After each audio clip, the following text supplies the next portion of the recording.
పెళ్లి రాట పాతడానికి పూజ అయితే మొదలు పెడతాడనమాట పంతులు పేరు శాస్త్రి. ఇక పూజ అయితే ఇష్టం లేకుండా చేస్తూ ఉంటాడు రాజు. ఇక చేస్తూనే కళావతి వైపు చూస్తూ ఉంటాడనమాట. ఇక యామిని అయితే వాళ్ళిద్దరిని అలా చూసి చాలా హ్యాపీగా ఫీల్ అవుతూ ఉంటుందన్నమాట. వాళ్ళిద్దరిని ఎడగొట్టి నేను చేసుకుంటున్నాను కదా రాజుని అని చెప్పేసి హ్యాపీగా ఫీల్ అవుతుంది.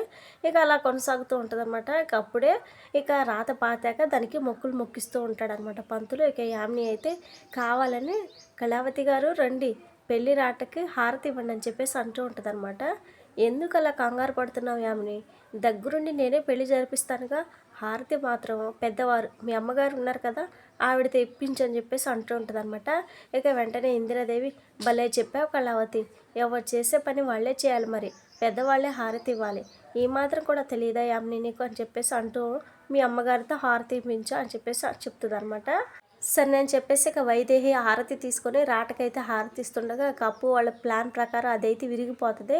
ఇక అక్కడ ఉన్న ఆర్టిస్టులు ఉంటారు కదా, ఇక వాళ్ళైతే వచ్చి అపచారం అమంగళం తప్పు తప్పు అని చెప్పేసి ఈ పెళ్ళి జరగకూడదని చెప్పేసి అంటారనమాట. ఇక అప్పుడే ఇందిరాదేవి అయితే నిజమే, ఇలానే ఒకరు పెళ్లి రాట విరిగిపోయినా పెళ్లి చేసుకునేసరికి ఏడాది తిరగకుండానే వాళ్ళిద్దరు విడిపోయారని చెప్పేసి చెప్తూ ఉంటుంది అనమాట. ఇక యామిని అయితే ఒకసారిగా కంగారు పడిపోతూ ఉంటుంది. శాస్త్రి గారు వాళ్ళు అలా చెప్తుండే మీరేం మాట్లాడరేంటి, నిజమేనా ఇదంతా అని చెప్పేసి కంగారుగా అడుగుతుందనమాట.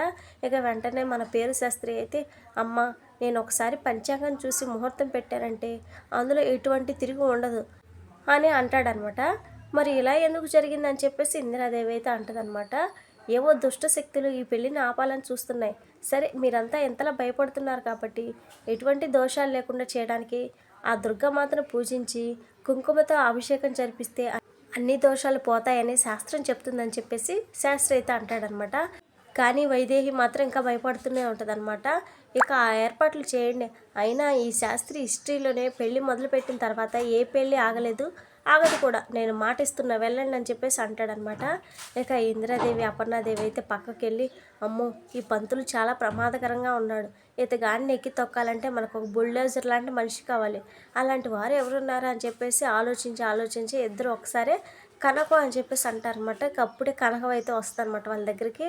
ఇక కనకం అయితే గుర్రుగా చూసి ఇది పద్ధతేనా వదిన, నా కూతురు జీవితం ఎంతగా నాశనం అయిపోతుంటే ఎంత దాకా నాకు చెప్పనే లేదు మీరు, ఇది కరెక్టేనా, ఆ ముదరస్టు యామిని ఎక్కడా అని చెప్పేసి అరుస్తూ అటు ఇటు తిరుగుతుందనమాట. అతి కష్టం మీద ఇందిరాదేవి అపర్ణాదేవి అయితే కనకాన్ని అయితే ఆపుతారనమాట. నీ ఓవర్ యాక్షన్ కాస్త ఆపు కనుకో, నీలానే ఆమెని తాట తీయాలంటే మేము తీయలేమా, కానీ సమస్య అది కాదు, ఈ పెళ్ళి మనం ఆపినట్లుగా ఉండకూడదు, దానంతటా అదే ఆగిపోయినట్లుగా ఉండాలి, అందుకు నీ హెల్ప్ కావాలి, అలాగే రాజు ముందు కావ్యని కళావతి అని పిలవడం మాత్రం అస్సలు మర్చిపోవద్దని చెప్పేసి జాగ్రత్తలు అయితే చెప్తారనమాట. సరే మీరు చెప్పినట్లే చేస్తా, ఇంతకీ నా తింగర్ కూతురు ఎక్కడ అని చెప్పేసి కనకం అయితే అడుగుతుందన్నమాట. అదిగో అక్కడ పెళ్లి ఏర్పాట్లు చేయిస్తుంది, మాట్లాడితే మాది బ్రహ్మమూడి విడిపోదు అని పిచ్చిదానిలాగా మాట్లాడుతుందని చెప్పేసి ఇందిరాదేవి అయితే అంటదనమాట. ఇక కనకం అయితే ఆవేశంతో కావ్య దగ్గరికి అయితే వెళ్ళి ఏంటి ఇది, జీవితాన్ని నాశనం చేసుకుంటున్నావా, అల్లుడు గారు నిన్ను ప్రేమిస్తున్నారని తెలిసినప్పుడైనా తిరిగి నువ్వు ప్రేమిస్తున్నా అని చెప్పేసి సైలెంట్గా పెళ్లి చేసుకోక నీకెందుకే ఈ కష్టాలు అని చెప్పేసి ఇక చెడబడ తిడుతుంది అనమాట. ఇక కావ్య అయితే కంగారుగా అసలు నువ్వు ఎందుకు వచ్చావు అమ్మా, నాకు నమ్మకం ఉంది పెళ్లి జరగదని చెప్పేసి ఇక మళ్ళీ బ్రహ్మముడి అది ఇది అని చెప్పేసి పురాణం అయితే మొదలు పెడుతుంది అన్నమాట. అయితే కొంచెం దూరం నుంచి చూస్తున్న అపర్ణాదేవి ఇందిరాదేవి దగ్గరికి అయితే వచ్చి నీకు దండమే తల్లి కనకం, ఇదిగో ఇదే నీ కూతురు వరుస అని చెప్పేసి చెప్తారనమాట. ఇక కళావతి కనకాన్ని అనుమానంగా చూస్తూ మిమ్మల్ని చూస్తుంటే నాకు ఇది అనుమానంగా ఉంది, ఈ పెళ్ళి ఆపడానికి ఏ పిచ్చి పనులు చేయొద్దు, నాకు ఆ దేవుడి మీద మా ఆయన మీద నమ్మకం ఉంది, ఈ పెళ్ళి జరగదని చెప్పేసి చెప్తూ ఉంటుంది అనమాట. ఇక అపర్ణాదేవి ఇందిరాదేవి అయితే మీ అమ్మ ఊరికే అల్లుడు పెళ్ళి కల్లారా చూద్దామని వచ్చింది అంతే, మేము ఏ ప్రయత్నాలు చేయడం లేదనేసి ఇక వెళ్ళిపోతారనమాట. ఇక కావ్య అక్కడి నుంచి వెళ్తూ రాజు ముందుకైతే వెళ్ళి ఆగుతుంది అనమాట. అనుకోకుండా ఇద్దరు ఎదురుపడతారు. రాజుని చూడగానే నవ్వుతూ కావ్య అడ్డంగా నిలబడ్డారేంటి రాముగారు, దారి ఇవ్వండి అని చెప్పేసి అంటుందన్నమాట. నేను నీతో మాట్లాడాలి కళావతి గారు అని చెప్పేసి రాజు అయితే అంటాడు.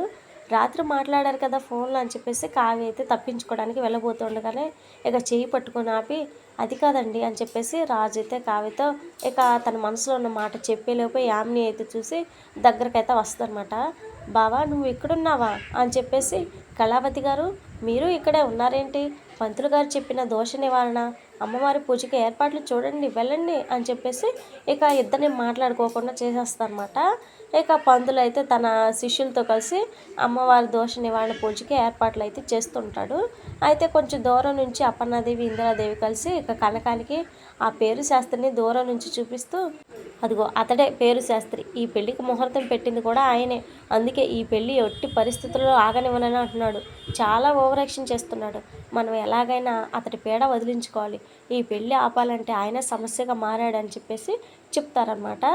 కనకం అయితే అతను చూసి, ఈ శాస్త్రి నాకెందుకు తెలియదు, మా కాలనీలోనే ఉంటాడు, ఆయనకి ఒక వీక్నెస్ ఉంది, మనం కానీ దాని మీద దెబ్బ కొట్టామంటే చచ్చినట్టు మన మాట వింటాడు, మనం చెప్పింది చేస్తాడని చెప్పేసి కనకం అయితే అంటదనమాట. ఎంతకీ ఏంటా వీక్నెస్ అని చెప్పేసి అపర్ణాదేవి అయితే అడుగుతుంది. ఇక కనకం అయితే నవ్వుతూ కనకాంబరం అని చెప్పేసి అంటదనమాట. కనకాంబరం అనే ముద్దు పేరుతో ఈ శాస్త్రి అయితే ఎవరినో కీప్ని అయితే మెయింటైన్ చేసి ఉంటాడు, ఆ విషయం కనకానికి అయితే తెలిసి ఉంటుంది. అందుకని చెప్పేసి ఇంకా అలా అయినా మనం ఈ పెళ్ళి చెడకూడదు అని చెప్పేసి ప్లాన్ అయిపోతుంది అనమాట. ఇది ఫ్రెండ్స్ మరి వాళ్ళ వీడియో నచ్చితే తప్పకుండా లైక్ చేయండి. మరిన్ని వీడియోస్ కోసం మన ఛానల్ని సబ్స్క్రైబ్ చేసుకోండి. Thank you.